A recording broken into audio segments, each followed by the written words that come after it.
Vijayawada best seat Sujana చౌదరికి ఇచ్చారు. Sujana చౌదరికి Vijayawada best seat ఇవ్వటం వల్ల అక్కడి నుంచి పడేటువంటి ఓట్లు, ముఖ్యంగా మీకు పడేటువంటి ఓట్లు దెబ్బ కొడతాయి అనేటువంటిది కొంతమంది అంచనా వేస్తున్నారు.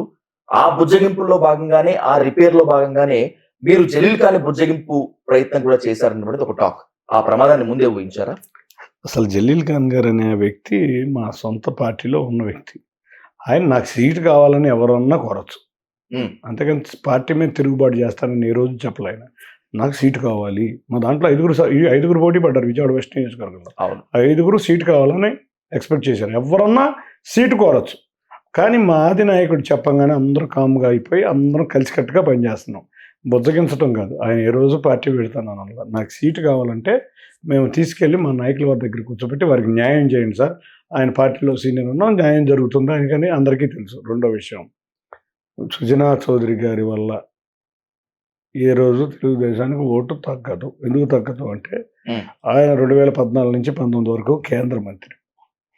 2014 నుంచి 19 వరకు కేంద్ర మంత్రిగా ఎన్నో సంస్థలు ఇక్కడికి తీసుకొచ్చారు. మీరన్నిటికన్నా ముఖ్యంగా 2019లో తెలుగుదేశం పార్టీని వీడినాక అమరావతిని కాపాడిన ఒక వ్యక్తిగా విజయవాడ నగర ప్రజలందరూ గౌరవిస్తున్నారు. తండోపతండాలుగా మేము వెళ్తుంటే ప్రచారానికి వస్తున్నారు. ఎందుకంటే వాళ్ళ అమరావతి కోసం పోరాడిన ప్రముఖ వ్యక్తి ఆయన. సుప్రీంకోర్టులో కానీ హైకోర్టులో కానీ అమరావతిని నిలబెట్టిన వ్యక్తుల్లో ఒకానొక వ్యక్తి, ప్రముఖ వ్యక్తి ఆయన. కాబట్టి అటువంటి వారిని విజయవాడ నగరం గౌరవించుకుంటుంది.